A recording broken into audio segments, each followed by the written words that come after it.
முன்னாள் அமைச்சர் விமல் வீரவம்ச இன்றைய தினம் கைது செய்யப்பட்டிருந்தார். கைது செய்யப்பட்டு நீதிமன்றத்திலே முன்னிலைப்படுத்தப்பட்டு பிணையிலும் விடுவிக்கப்பட்டிருக்கின்றார். பிணை வழங்கப்பட்ட போது ஏதோ சாதனை செய்தவர் போன்று நீதிமன்றத்தை விட்டவர் வெளியே வந்து பலரோடு கைகுலுக்கிய விடயங்களும் பெரும் பேசுபொருளாக மாறியிருக்கின்றது. மேலும் 15 வயது சிறுமியை பாலியல் துஷ்பிரயோகம் செய்த கேமரத்தின தேரர் விடுதலை அல்லது பிணையிலே வெளிவந்த விடயம் சார்ந்து பெரும் தீவிர பேசுபொருளாக மாறுகின்ற போது அந்த சிறுமியை விபச்சாரி என்ற அடிப்படையிலே விமர்சித்த முன்னாள் அமைச்சர் ரணில் காலத்து அமைச்சருக்கு பெரும் சிக்கல் நிலைகள் ஏற்பட ஆரம்பித்திருக்கின்றது. வித்தியா படுகொலை வழக்கினுடைய மிக பிரதானமான சந்தேக நபர்கள், அதுவும் மரண தண்டனை விதிக்கப்பட்ட சந்தேக நபர்களில் ஒருவர் இன்றைய தினம் தற்கொலை செய்து கொண்டிருக்கின்ற விடயமும் பெரும் பேசுபொருளாக மாறியிருக்கின்றது. இந்த விடயங்கள் பற்றித்தான் இந்த தொகுப்பினூடாக முழுமையாக பேசப் போகின்றோம். அன்புறவுகளில் ஒருக்குமே வணக்கம். விமல் வீரவம்ச கைது செய்யப்பட்ட விடயம் இன்றைய தினம் அதிகமாக பரபரப்பை ஏற்படுத்திய விடயம் விமல் வீரவம்சனுடைய கைது. குறிப்பாக கடந்த 23ஆம் தேதி விமல் வீரவம்ச ஊடக சந்திப்பின் போது ஒரு விடயத்தை தெரிவித்திருந்தார். என்னை கைது செய்ய போகின்றார்கள், எதிர்வரும் 25ஆம் தேதி என்னை கைது செய்வது உறுதி, அதாவது இன்றைய தினம் தன்னை கைது செய்வது உறுதி, இதனால் தான் என்னை விசாரணைக்கு அழைத்திருக்கின்றார்கள், வாக்குமூலம் பெறுவதற்கு அழைத்திருக்கின்றார்கள், ஆனால் இந்த அரசாங்கம் என்னை கைது செய்து சிறை வைப்பதுதான் அதனுடைய நோக்கம் என்ற அடிப்படையிலே விமல் வீரவம்ச தெரிவித்திருந்தார். அவருக்கு முன்கூட்டிய தகவல் தெரிந்திருக்கின்றது. காரணம், தான் செய்தது பிள்ளைதான் என்பதும் அவருக்கு தெரிந்திருக்கின்றது. இதன் அடிப்படையில் இன்றைய தினம் தலங்கம போலீஸ் நிலையத்திற்கு விமல் வீரவம்ச அழைக்கப்பட்டு வாக்குமூலங்கள் பதிவு செய்யப்பட்டது. பின்னர் விமல் வீரவம்ச கைது செய்யப்பட்டு நீதிமன்றத்திலே முற்படுத்தப்பட்டிருந்தார். நீதிமன்றத்திலே முற்படுத்தப்பட்ட போது பின்னர் அவர் விடுதலை, அதாவது பிணையில் செல்லும்படி 5 லட்சம் ரூபாய் சரீர பிணையிலே அவர் செல்லும்படி அனுமதி வழங்கப்பட்டிருக்கின்றது. இதில் மிக முக்கியமான விடயம், பிணையிலே வெளியே வருகின்ற போதுதான் ஏதோ சாதனை செய்தவர் போன்று, அதாவது இந்த அரசாங்கம் விமலுக்கு பொறி வைத்ததா இல்லை இந்த அரசாங்கத்திற்கு விமல் பொறி வைத்தாரா என்ற அடிப்படையிலே தெரியாத அளவுக்கு இருந்தது. ஏதோ சாதனையாளர் ஒரு மிகப்பெரிய சாதனையை செய்துவிட்டு வெளியே வருவது போன்று அவர் நீதிமன்றத்தை விட்டு வெளியே வந்து எல்லோரோடும் கைகுலுக்கிய விடயம் பெரும் கவனத்தை ஈர்த்திருந்தது, பேசுபொருளாக மாறியிருந்தது. இதற்கு காரணம் என்று பார்க்கின்ற போது சிங்கள இனவாதிகள் அல்லது சிங்கள தேசியவாதிகள் மத்தியிலே தன்னை ஒரு சிங்கள தேசியவாதிகளை காப்பாற்றுகின்ற ஒரு மீட்பராக விமல் வீரவம்ச தன்னை முன்னிலைப்படுத்த முனைகின்றார் என்பது இதிலிருந்து தெரிகின்ற ஒரு விடயமாக இருக்கின்றது. விமல் வீரவம்ச ஏன் இன்றைய தினம் கைது செய்யப்பட்டார் என்பதுதான் மிக முக்கியமான விடயம். கடந்த 18ஆம் திகதி அவர்களுடைய தேசிய இராணுவ வீரர்கள் நிகழ்வு, அதாவது அவர்களுடைய யுத்தத்தின் போது உயிரிழந்த இராணுவ வீரர்களுக்கு மரியாதை செலுத்துகின்ற நிகழ்வு 19ஆம் திகதி, ஆனால் அதுக்கு முன்கூட்டிய ஆயத்த பணிகள் 18ஆம் திகதி இடம்பெற்று வந்தது. அந்த 18ஆம் திகதி நிகழ்வுகளின் போது அங்கே ஒத்திகை நிகழ்வுகள், ஏற்பாட்டு பணிகள் இடம்பெறுகின்ற போது யாரும் உட்செல்ல அனுமதிக்கப்படவில்லை. ஒத்திகைகளின் போது யாரும் உட்செல்ல அனுமதிக்கப்படாதன் காரணமாக விமல் வீரவம்சவோடு 35 பேர் கொண்ட குழுவினர் திடீரென உள்ளே புகுந்திருந்தார்கள். போலீசார் மறிக்கின்ற போது போலீசாரை தள்ளிவிட்டு தப்பியோடி இருந்தார் விமல் வீரவம்ச. அந்த இராணுவ வீரர்கள் நினைவிடத்திற்கு செல்வதற்காக ஓட முயற்சித்தார். அவர் 2-3 காலடி எடுத்து வைத்த உடனே அவர் மதுபோதையிலே இருந்தார் என்ற தகவல் வருகின்றது. கால் தடைக்கு கீழே விழுந்த சம்பவம் இடம்பெற்றிருந்தது. பின்னர் எழும்ப முடியாமல் அவரை வலுக்கட்டாயமாக அவரோடு வந்த குழுவினர் தூக்கி கொண்டு சென்ற விடயமெல்லாம் இடம்பெற்று பெரும் பரபரப்பாக மாறியிருந்தது. அதற்கும் சொல்லிவிட்டார், நான் விழுந்தது என்னவோ இராணுவ வீரர்கள் நினைவிடத்திற்கு முன்புதான், அதை பற்றி நான் கவலைப்படவில்லை, ஆனால் இந்த அரசாங்கம்தான் புலிகளுடைய காலிலும் புலம்பெயர்ந்திருக்கின்ற தமிழர்களுடைய காலிலும் விழுந்து கிடக்கின்றன அங்கே ஒரு இனவாதத்தை குழப்பிவிட்டார். அந்த விடயம் சார்ந்துதான் இன்றைய தினம் அவர் வாக்குமூலம் ஒன்றை பதிவு செய்ய வேண்டும், விசாரணைக்கு வரும்படி அழைத்திருந்தார்கள் தலங்கம நீதிமன்றத்திற்கு. அதாவது போலீசாரை தள்ளிவிட்ட விடயம், அங்கே நிகழ்வுகளுக்கு இடையூறு விளைவிக்கின்ற வகையிலே நடந்து கொண்டது என்று பலதரப்பட்ட காரணங்கள் காட்டி அவர் விசாரணைக்கு அழைக்கப்பட்டிருந்தார். இன்றைய தினம் தலங்கம போலீஸ் நிலையத்திலே முன்னிலையாகி அவர் விசாரணைக்கு வாக்குமூலங்களை பதிவு செய்த போது அவர் கைது செய்யப்பட்டு நீதிமன்றத்திற்கு கொண்டு செல்லப்பட்டு பின்னர் நீதிமன்றத்திலே அவருக்கு பிணை வழங்கப்பட்டு அங்கே அவர் தான் எதையோ சாதித்தது போன்று வெளிவந்த விடயம்தான் பெரும் பேசுபொருள். ஏன், எதற்காக என்று பார்க்கின்ற போது இராணுவ வீரர்களுக்கு நான் அஞ்சலி செலுத்த போனேன், இராணுவ வீரர்களுக்காகத்தான் நான் அஞ்சலி நிகழ்வுக்கு போனேன், இந்த அரசாங்கம் அதனை தடுக்கிறது என்பதுதான் இப்போது விமல் தரப்பு வெளியே சொல்ல முனைகின்ற, சிங்கள மக்கள் மத்தியிலே சிங்கள தேசியவாதிகள் மத்தியிலே சொல்ல முனைகின்ற ஒரு விடயம். இராணுவ வீரர்களுக்கு அஞ்சலி செலுத்துவதை இந்த அரசாங்கம் தடுக்க முனைகின்றது. இது புலிகளை மகிழ்ச்சிப்படுத்த, இது புலம்பெயர் டயஸ்போராக்களை மகிழ்ச்சிப்படுத்த, புலம்பெயர்ந்திருக்கின்ற தமிழ் அமைப்புகளை மகிழ்ச்சிப்படுத்தத்தான் என்ற ஒரு செய்தியை அவர் வெளியே சொல்ல முனைந்தார். இந்த கைது அவருக்கு ஒரு மிகப்பெரிய பிரபல்யத்தன்மையை ஏற்படுத்தி கொடுத்திருக்கின்றது என்பது மிக முக்கியமான விடயம். ஊடகங்களுக்கு முன்னும் அவர் அதைத்தான் சொல்ல முனைகின்றார் இந்த விமல் வீரவம்ச. எனவே தான் எதையோ சாதித்தவர் போன்று வெளியே வந்ததற்கான காரணம் உயிரிழந்த இராணுவ வீரர்களுக்கு நான் அஞ்சலி செலுத்த சென்றேன், என்னை கைது செய்து விட்டார்கள். எனவே அந்த இராணுவ வீரர்கள் மீது நான் அவ்வளவு மரியாதை வைத்திருக்கின்றேன், எனவே சிங்களத்தின் மீது நான் அவ்வளவு மரியாதை வைத்திருக்கின்றேன் என்ற அடிப்படையிலான கருத்துக்களை சொல்ல முனைகின்றார் விமல் வீரவம்ச என்பதுதான் இதிலிருந்து புலப்படுகின்ற ஒரு விடயம். விமல் வீரவம்ச உண்மையிலே கைது செய்யப்பட்ட நோக்கம், நீ 19ஆம் தேதி சென்று அஞ்சலி செலுத்தினால் உன்னை கேட்க யாருமே இல்லை, நீ அஞ்சலி செலுத்தி விட்டு வரலாம்.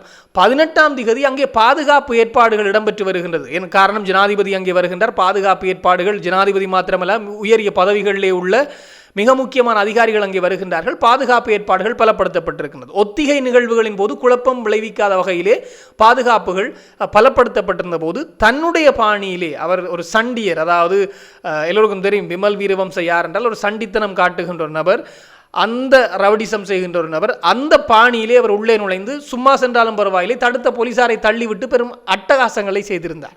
இதுதான் காரணம் விமல் வீரவம்ச விசாரிக்கப்படுவதற்கு. ஆனால் இவர் அதனை திருப்பி விடுகின்ற விடயம் அல்லது இதனை திசை திருப்புகின்ற விடயம், இராணுவ வீரர்களுக்கு அஞ்சலி செலுத்த இந்த அரசாங்கம் விடவில்லை, அதாவது உயிரிழந்த இராணுவ வீரர்களுக்கு அஞ்சலி செலுத்த இந்த அரசாங்கம் விடவில்லை, நான் கஷ்டப்பட்டு செலுத்தினேன் ஆனால் என்னை கைது செய்து விட்டார்கள் என்ற அடிப்படையிலான கருத்தையைத்தான் இப்போது பரப்ப முனைகின்றார் விமல் வீரவம்ச என்பது அப்பட்டமான ஒரு வெளித்தெருகின்ற ஒரு விடயம். இதற்கு முன்னர் விமல் வீரவம்ச இப்படி பல தடவை செய்திருக்கின்றார், ஆனால் கைது செய்யப்படவில்லை. இதுதான் முதல் முறை இந்த விடயத்திற்காக விமல் வீரவம்ச கைது செய்யப்பட்ட விடயம். இனி அடிக்கடி கைது செய்யப்படுவார் போன்றிருக்கின்றது. காரணம், இன்னும் பல வழக்குகள் இவர் சார்ந்து இருக்கின்றது, ஒத்திவைக்கப்பட்ட வழக்குகள் இருக்கின்றது. அது விசாரணைக்கு எடுத்துக் கொள்ளப்படுகின்ற போது கைதுக்கான வாய்ப்புகளும் அதிகமாகவே இருப்பதாக சொல்லப்பட்டிருக்கின்றது. மேலும் ஒரு மிக முக்கியமான செய்தி பார்க்கின்ற போது, இந்த அனுராதபுரம் அட்டமஸ்தானத்தினுடைய ஹேமரத்ன தேரர், பல்லேகம ஹேமரத்ன தேரர், இது ஒரு மிக பெரும் பேசுபொருளாக இருந்த விடயம். நரேந்திர மோடி அவர்கள் வந்து ஆசீர்வாதம் பெற்ற தேரர், மஹிந்த ராஜபக்ச காலிலே விழுந்த ஆசீர்வாதம் பெற்ற தேரர், அதேபோல் ரணில் அப்படியே நெடுஞ்சான் கிடையாக காலிலே விழுந்த ஆசீர்வாதம் பெற்ற தேரர், அனுரகுமார் திசாநாயக்க ஆசீர்வாதம் பெற்ற தேரர் என்று பல மிக முக்கியமான ஒரு மிக உயரிய இடத்தில் இருந்தவர் தான் இந்த தேரர், அதாவது ஹேம ரத்ன தேரர் என்று சொல்லப்படுகின்ற தேரர். அட்டமஸ்தானத்தினுடைய தலைமை குரு அல்லது தலைமை பிக்கு என்று சொல்லப்படுகிற ஹேமரத்ன தேரர். இவர் சிறுமி பாலியல் துஷ்பிரயோகம் தொடர்பாக, குறிப்பாக 11 வயது முதல் 15 வயதுக்கு இடைப்பட்ட காலப்பகுதியிலே சிறுமியை தொடர்ச்சியாக பாலியல் துஷ்பிரயோகம், அத்தோடு மிக மோசமான நடத்தைக்கு உட்படுத்தியன்னு பலதரப்பட்ட காரணங்கள் காட்டி சிறுவர் பாதுகாப்பு அதிகார சபையினால் அவர் மீது வழக்கு தொடுக்கப்பட்டு அவர் கைது செய்யப்பட்டிருந்தார். கைது செய்யப்பட்டவர் சிறைச்சாலைக்கு கொண்டு செல்லவில்லை என்பது இன்னொரு விடயம். அவர் அங்கே, அதாவது அதி உயர் வசதிகள் கொண்ட மருத்துவமனையிலே தான் அவர் சிகிச்சை பெற்று வந்தார் என்பதும் தெரிந்த ஒரு விடயம் தான். இருந்தாலும் அவர் பிணையிலே விடுவிப்பதற்காக 40 சட்டத்தரணிகள் முன்னிலையாகி இருந்தார்கள். அதில் 2 ஜனாதிபதி சட்டத்தரணிகள் உள்ளடங்கலாக 40 சட்டத்தரணிகள் முன்னிலையாகி இருந்தார்கள். சிறுமிக்காக ஒரே சட்டத்தரணி, சஞ்சீவனி என்று சொல்லப்படுகிற ஒரே பெண் சட்டத்தரணி முன்னிலையாகி இருந்தார். இருந்தாலும் சட்டம் சின்ன சட்டத்தில் இருக்கின்ற ஓட்டைகளை வைத்துக்கொண்டு அவரை வெளியே கொண்டு வந்து விட்டார்கள் பிணையிலே என்பது எல்லோருக்கும் தெரிந்த ஒரு விடயம்தான். அப்படி இருக்கின்ற போதுதான் இந்த திலுத் அமுனுகம, முன்னாள் அமைச்சராக இருந்தவர், அதாவது ரணில் விக்ரமசிங்க காலத்திலும் அமைச்சராக இருந்த திலுத் அமுனுகம ஒரு சர்ச்சைக்குரிய கருத்தை தெரிவித்திருக்கின்றார். இந்த அரசாங்கம் குறிப்பாக பௌத்த தேரர்களை பழிவாங்க முயற்சிக்கின்றது என்ற அடிப்படையிலும், பௌத்த தேரர்களை பழிவாங்குகின்ற ஒரு நோக்கம்தான் இந்த தேரர் கைது செய்யப்பட்ட விடயம். இந்த ஹேமரத்ன தேரர் கைது அதனுடைய ஒரு நோக்கம்தான் என்பதை சுட்டிக்காட்டியது மாத்திரமல்லாமல், அந்த 15 வயது மதிக்கத்தக்க சிறுமியை பார்த்த ஒரு சர்ச்சை, மிக மிக மோசமான கருத்தியலை தெரிவித்திருக்கின்றார். அதாவது இந்த விடயத்தை விபச்சாரிகளினுடைய கருத்தை மையமாக கொண்டு தேரரை கைது செய்வதா என்றொரு கேள்வியை எழுப்பியிருக்கின்றார். சிறுமியை விபச்சாரி என்ற அடிப்படையிலான ஒரு கருத்தை முன்வைத்திருக்கின்றார். அந்த சிறுமி விபச்சாரியாம். குற்றம் செய்தவர் கடத்தி வைத்து கூட அந்த சிறுமியை அவர் மிக மோசமான நடத்தைக்கு உட்படுத்திய தேரர் நல்லவர், அவர் நிரபராதி. ஆனால் அந்த மோசமான விளைவுகளை எல்லாம் அனுபவித்த சிறுமி விபச்சாரி. இதுதான் அந்த திலுத் அமுனுகமனுடைய கருத்து. அந்த அமுனுகம இப்போது விசாரணைக்கு அழைக்கப்பட இருக்கின்றாராம். காரணம், சிறுமியை விபச்சாரி என்ற ஒரு சொல்லாடலை பயன்படுத்தி விமர்சித்தது மாத்திரமல்லாமல், சிறுமி குற்றமிழைத்தவர் அந்த சிறுமியினுடைய கருத்தை மையமாக கொண்டு தேரரை கைது செய்வதா என்று கேள்வி எழுப்பியிருக்கின்றார். இது தேரர்கள் மீதும் பௌத்தத்தின் மீது இந்த அரசாங்கத்தினுடைய கட்டவிழ்க்கப்பட்ட செயற்பாடு என்ற அடிப்படையிலான கருத்துக்களையும் தெரிவித்திருந்தார். இது சமூக வலைத்தளங்களில் சிங்கள மக்கள் மத்தியிலே கொஞ்சம் விமர்சனத்துக்கு உட்படுத்தப்பட்டு வருகிறது. காரணம், குற்றமிழைத்தது தேரர், பாதிக்கப்பட்டது சிறுமி. ஆனால் இங்கே சிறுமியை விபச்சாரி என்ற அடிப்படையிலே விமர்சித்ததனால் இவர் மீது கடும் விமர்சனங்கள் முன்வைக்கப்பட்டு வந்தது.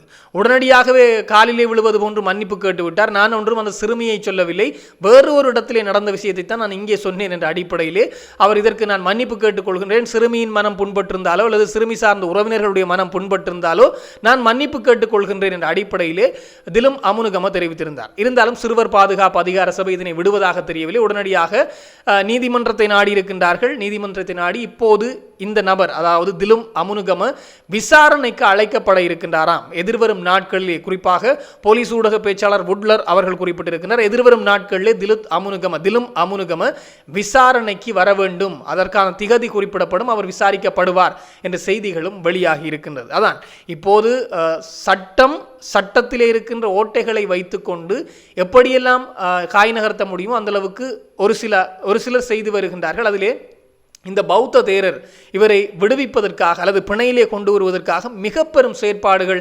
இடம்பெற்றிருக்கின்றன என்பது மிக மிக முக்கியமான விடயம். அதுவும் ஒரு மதிப்பு வாய்ந்த தேரர்.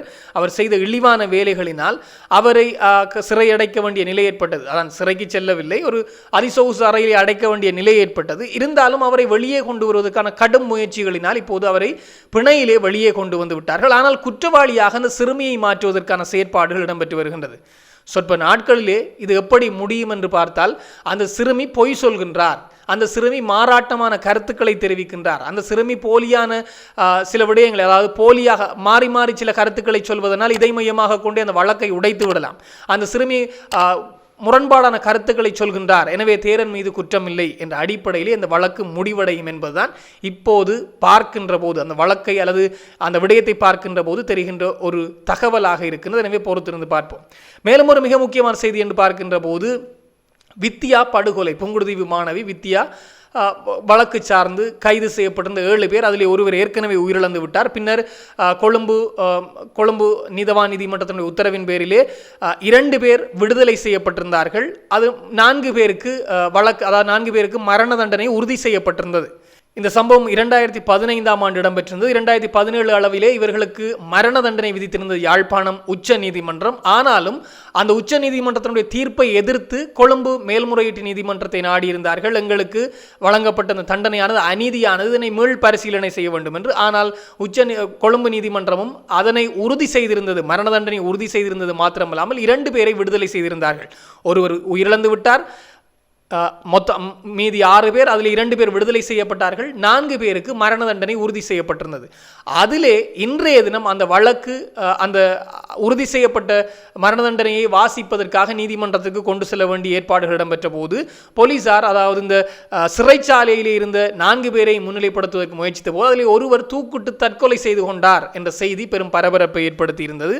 இதில் ஒரு கேள்வி, எப்படி அவர்களுக்கு கயிறு கிடைத்தது தூக்கிலே தொங்குவதற்கென்றெல்லாம் கேள்விகளும் விமர்சனங்களும் எழுந்து வருகின்றன. இருந்தாலும் ஜெயக்குமார் என்று சொல்லப்படுகின்ற கைதி, மரண தண்டனை கைதி, தூக்கிட்டு தற்கொலை செய்து கொண்டிருக்கின்றார்.